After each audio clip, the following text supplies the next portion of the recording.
All right, we are recording. Welcome everyone as you're tuning in, and any platform you're tuning in from. We're here for another live recording of the Managing Partners podcast. My name is Kevin Daisy. I'll be your host. I'm also the founder of Array Digital.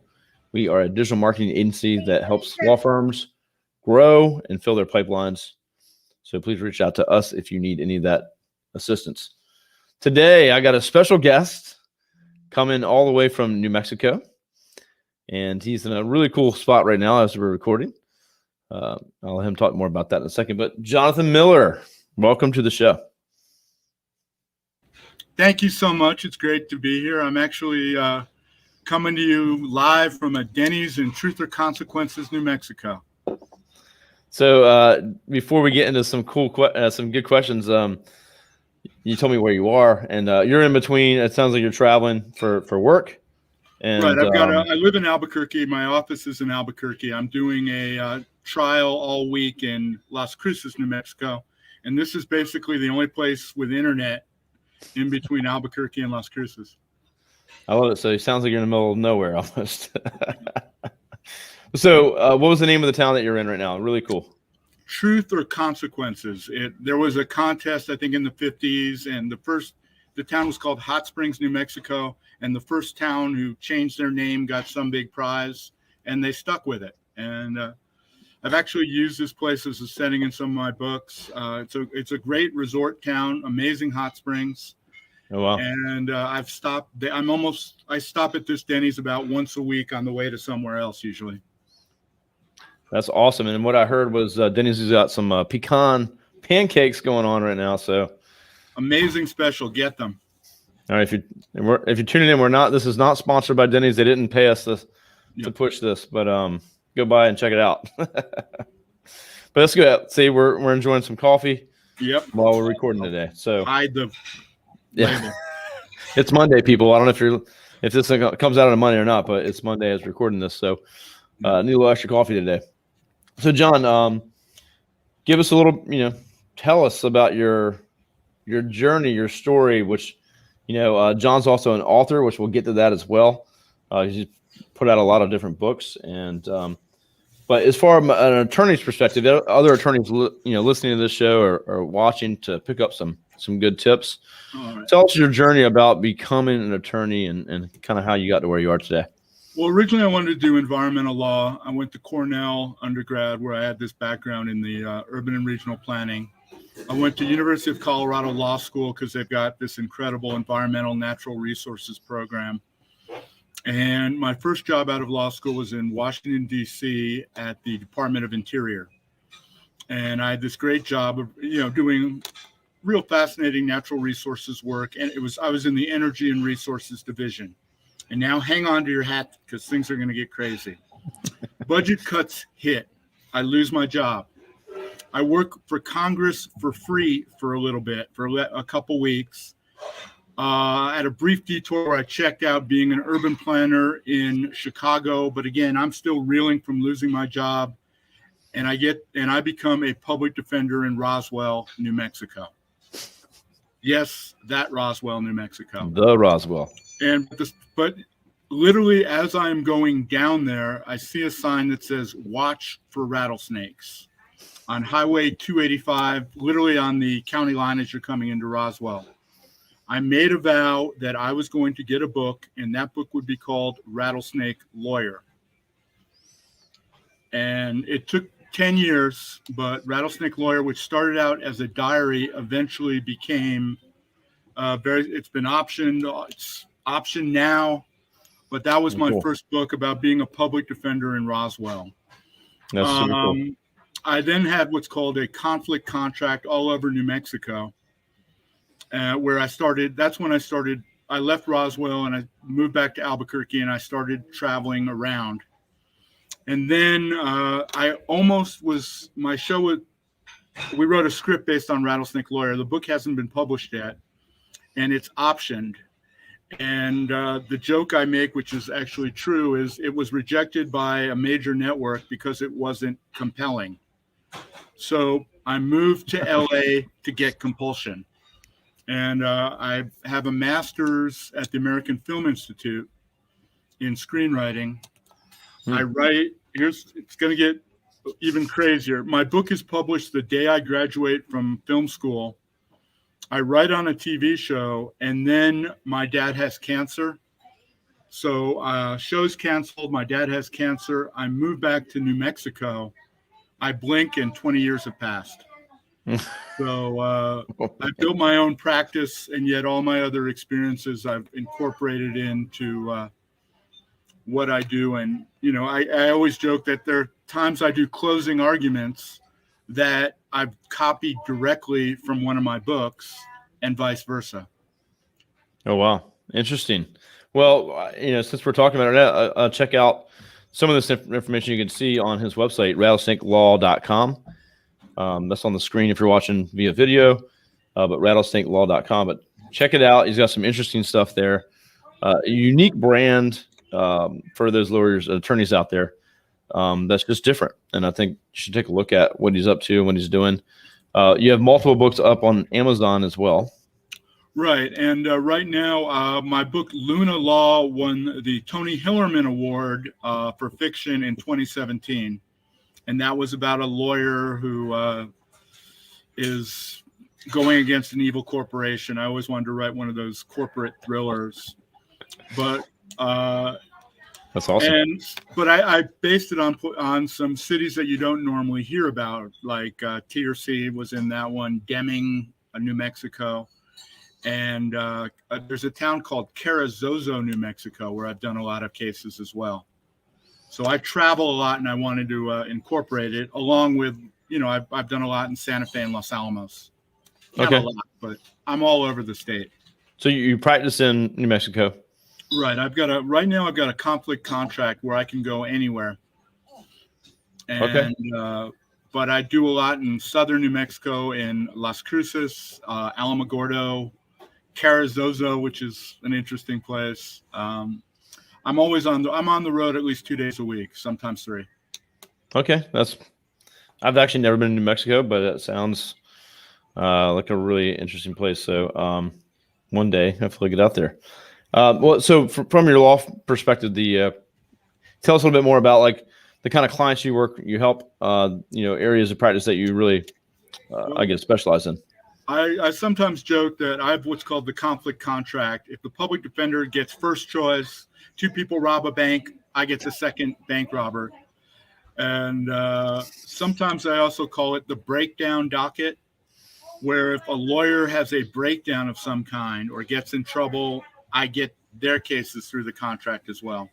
Oh, okay. Interesting. And I had a guy in eastern New Mexico literally had some kind of nervous breakdown, and I inherited 30 cases and had to take them over. And wow. And that sort of got me started doing the real hardcore criminal defense. I do everything except murders. However, I've represented murderers on burglaries. Gotcha. Okay, interesting. That helps me understand a lot better about it. I guess the conflict contract, though, that's something that's new to me. I'm not an attorney, of course, but that's a new one. I haven't heard anyone talk about that. Everyone, that's when in New Mexico, there's actually something called the conflict contract, where I don't get the cases from the public defender. I get them from another entity connected to the public defender. And usually I get as many as 20 a month, usually in southern New Mexico, but I have one case in the Northwest. And I did one in a town I didn't even realize New Mexico has an Oklahoma border, but there's a town called Clayton, New Mexico, and I did a case there. Just so I have appeared in every single county in New Mexico except one. Well, you got to get you a case over there. I actually asked for it. It's Harding County, population 600. It might take a little while, but you could check off that one. You're good to go.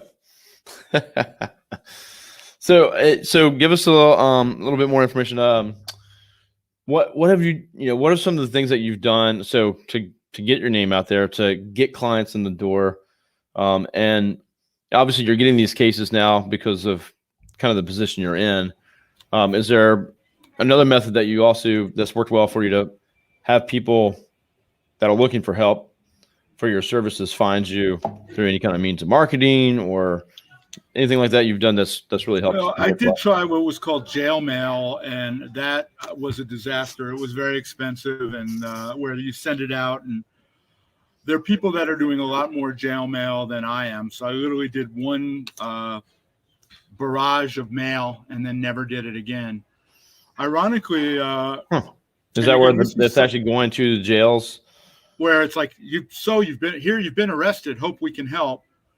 And I decided that I wasn't comfortable with that. There's some people that are doing that and doing really well. But another thing I've started doing, and again, I also like some input from some of your listeners, is I've gotten serious about my photography, in that, I drive as much as 6,000 miles a month. It's now down to about 2,000. And usually if I'm leaving at dawn, like right here, there's this incredible lake, I will take a picture of the sunrise over the lake. And I've started using, posting my pictures, my photography on Instagram. Nice. And also some, not necessarily on my own page, but on the New Mexico photography page.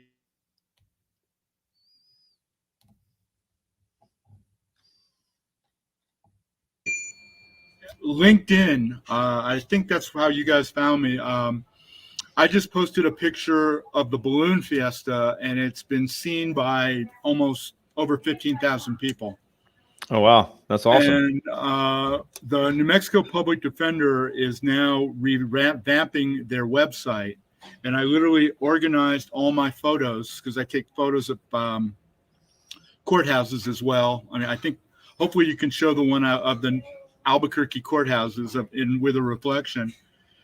And, sometimes I get as many as 1,000 people liking or looking at my stuff. And every once in a while it leads to the rare private client. So I'm turning it over to your listeners or viewers or whatever they are. How do I synthesize my photography with marketing? Because I'd love to, I think my photography shows that I'm willing to go anywhere at a moment's notice.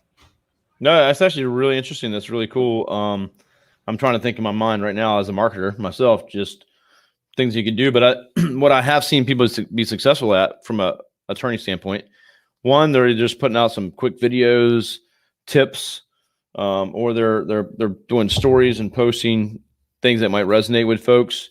I don't know if there's a way maybe to use a photo as a backdrop for some other things you can do to kind of talk about what you do or tips about things, or I'm not sure, but I'm sure there's something you can do that would be pretty unique to what you see out there. That's for sure. One thing that's cool is I took a picture of a courthouse, and a judge's secretary liked the picture so much that the picture of the courthouse is now in the judge's office. Oh, awesome. So presumably every lawyer that's called into the judge's office is going to say, wow, that's a picture of the courthouse. Who took that? And hopefully it'll lead to something from, a referral or something. Well, it's kind of like, a little bit of guerrilla marketing or grassroots. But if you could do something around the whole concept of you do travel, you go anywhere, and kind of play off that, and the photos are just kind of a part of that, and just kind of get the word out that, hey, have you heard of this guy? He goes all around. He tries cases all around the state, and he takes like these beautiful photos. Like, it sounds like you do something really cool and unique and different with that. Where I've never heard of attorneys being photographers or authors that much. So, well, one other thing, if I can, in January, my photography is going to be up in a restaurant in Albuquerque for, how they have photography on the wall. I don't know whether to give a plug, but I want to make sure it's up, and hopefully you can give a link to that when that's confirmed. But things are looking. Oh, cool. I've already signed a deal to have my photography up in one of the leading restaurants in Albuquerque, and that's going to be a big deal. That's awesome. I'll send the link over to us, and we'll see if we can get it out to everyone. But maybe you'll make more money off photography than cases. Well, no, I've figured out sort of how to, I call it, I'm having my Jerry Maguire moment. I don't know if you've seen the film Jerry Maguire, where Yes. in the start, he realizes he has too many clients. And I want to cut down a little bit and spend a little bit more on my other passions, just because I want to be able to give all my clients all the attention they deserve. And also, I mean, literally, there's nothing quite like after you've had a tough day in court or a tough day in the office when you see this incredible sunset. And I now know all the places around New Mexico to go to capture the best sunsets and sunrises. Oh, that's awesome. I get you. I hear that a lot. We've interviewed quite a bit of managing partners here at this point in time, over 130, I believe, this year. So I hear a lot of different perspectives, and people have different goals and places they're going and places they've been.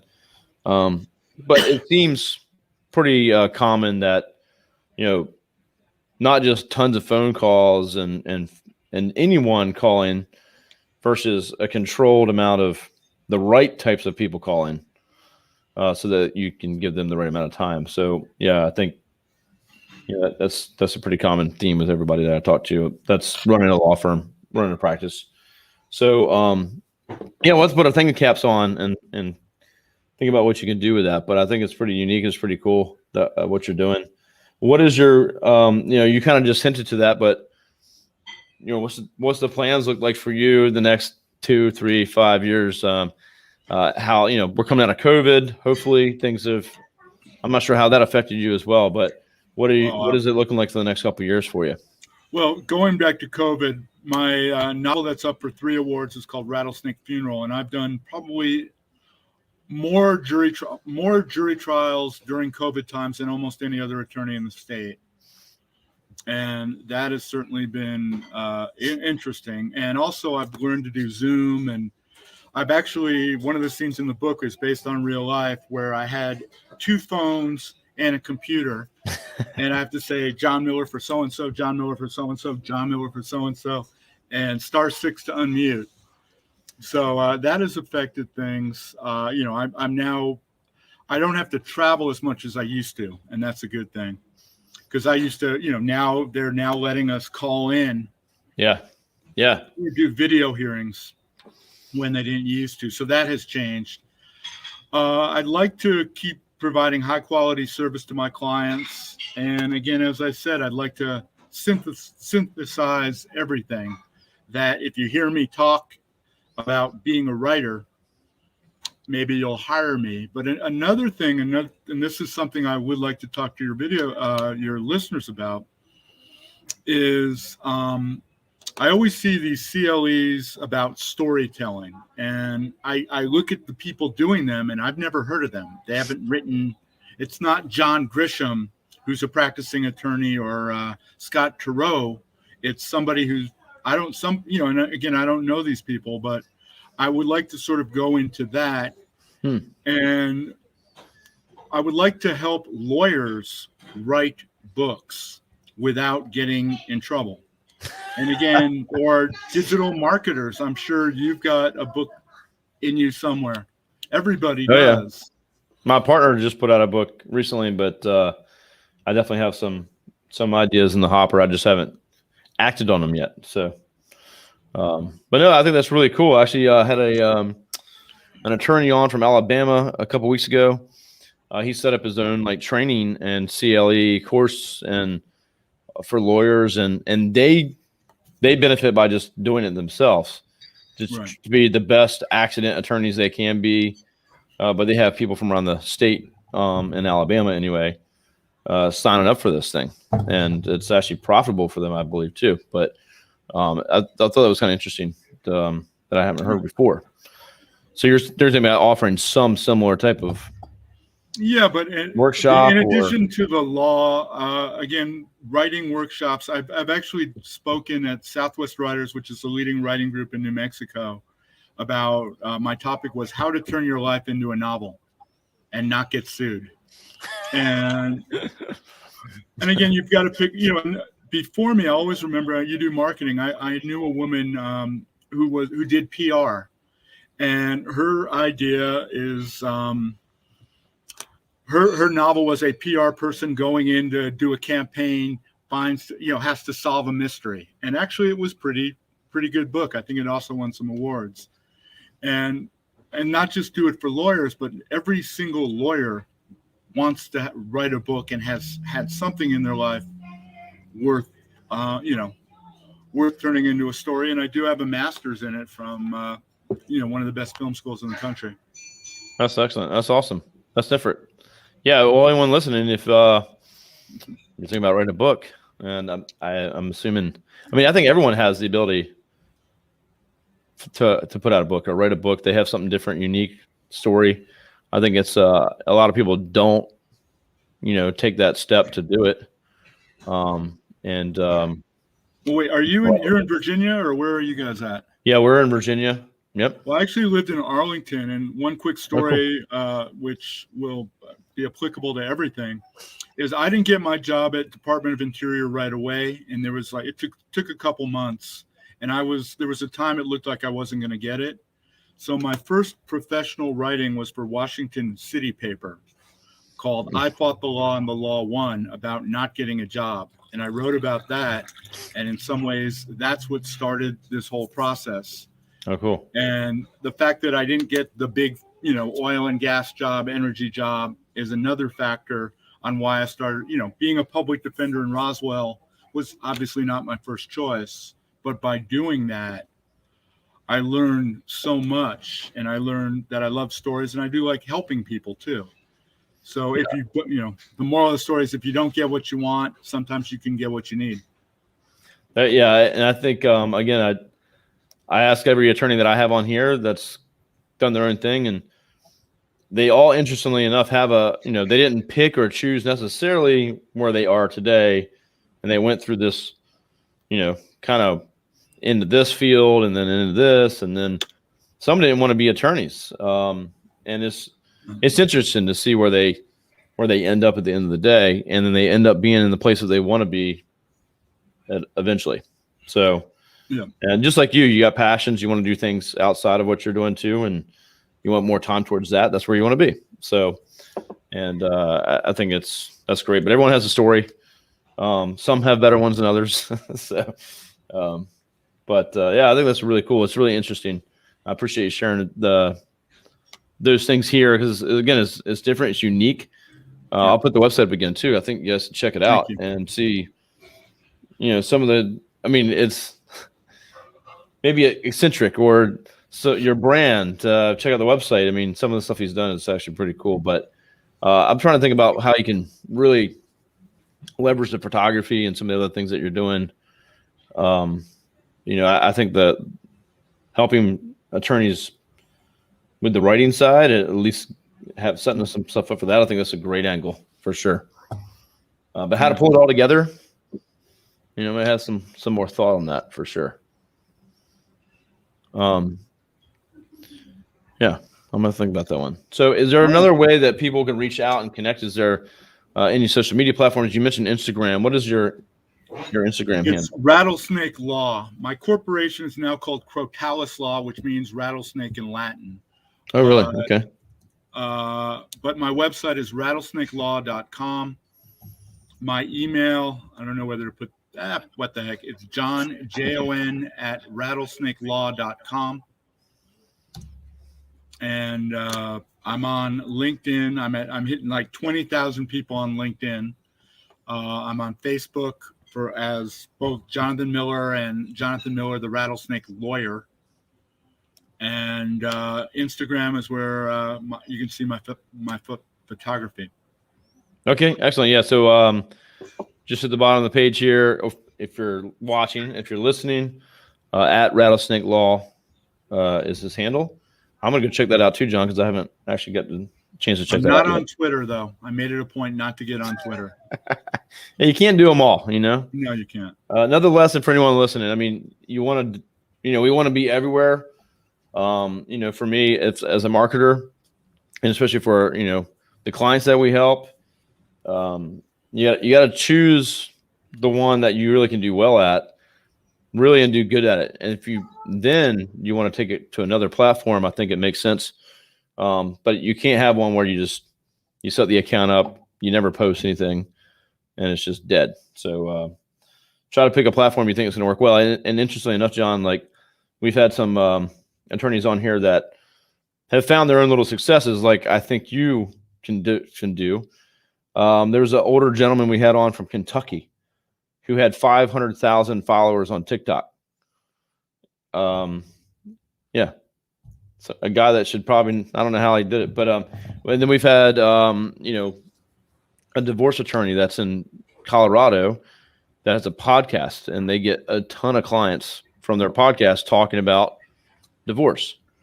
So there's just everyone out there doing their own little thing, and some of these folks have found success with something that you would typically think wouldn't be or work for a law firm. Right. So, I think, you got to do your thing and pave your own path. And I think, once you find something that's different and unique, then you just got to run with it. So I agree. Yeah. So I love what you're doing. It's really cool. Anything else you want to share before? So you got some new books coming out. If you go on Amazon and you can search for Rattlesnake Lawyer. Is the first book. The two books out right now are Rattlesnake Funeral, which is a COVID legal thriller. I wouldn't say it's not really based on a real story, but my real experiences. I think I'm up to about 12 cases during COVID of wearing a mask, of while you're doing closing arguments and sitting, visiting clients in the jail, wearing a mask, and all those crazy things that I've had to do. And I have another book. I also wrote this book called The Shakespeare Incident because I started in Roswell. There really is a town called Shakespeare, New Mexico. And I just went with it. And the main character, of course, is named Denny in that one. So couldn't resist that, giving a plug. And that's awesome. I don't know when this is going to be coming out, but I find out on Friday whether I win. I'm up for 6 New Mexico Book Awards. I've won the Hillerman Award, but I guess this year I'm competing against Ann Hillerman for the Hillerman Award, so I kind of think she's going to get it. I mean, that's not even fair, right? Yeah, I know. I think you should be disqualified. So, I'll let you know how I do. Hopefully, I've won it once before for Luna Law. Hopefully, I'll win it. Hopefully, I'll just be happy if I place. But I'm a finalist in 6 categories, my best showing ever. So again, it's always great, and here they're being really nice to me here in Denny's and TRC. There you go. So it's interesting. I'll throw this little story out real quick. Me and my business partner, Eric, who's the other host of this show, the Managing Partners podcast, me and him, when we first started this company, started doing weekly lunches, a partner lunch to discuss business. And we met at Denny's every week for like 2 years. And we knew the wait staff, we knew everyone there. And when COVID hit, we kind of went and worked from home for a while, and, we haven't really got back in tune with it. I'm in the office today. We're back in the office now for the most part. But we sat at Denny's and taught business pretty much every week, and it was, they're always good to us, and it was a cool little spot. And people are like, Denny's, like, really? Like, yeah. All right, well, then I got to tell you one last story, which is sort of a feature of my first book, Rattlesnake Lawyer. Not at this particular restaurant, but doing criminal law, and I'll go to a lot of small towns. And I start out, and this happened in Roswell, where you have the waitress or waiter is somebody that you've represented, or is the mother or father of somebody that you're currently representing. I was waited on by the mother of a murderer, and the question is, how much do you tip? If it's a good meal and service is good, do you tip extra? If service is bad, do you tip less? And yeah. I'll leave that to your viewers. Well, I'm sure you know a lot of people around there in New Mexico. So you travel around a lot, and you probably get to see a lot of folks. But I think it's awesome what you're doing. It sounds like definitely just your story traveling around and trying cases. Sounds like a movie or a good book to me. So, all right, sounds good. Yeah, keep it up, and thanks for coming on and sharing your story. It's really unique, really cool. So everyone listening, I think you be you. Do your thing, and don't be afraid to put it out there, and make sure you love what you do. That's important. So, John, thanks for sharing your story today. Everyone, We'll see you later. John, you can stick on for just a second. We'll talk backstage. Have a great day, and just keep it going. Talk to you soon.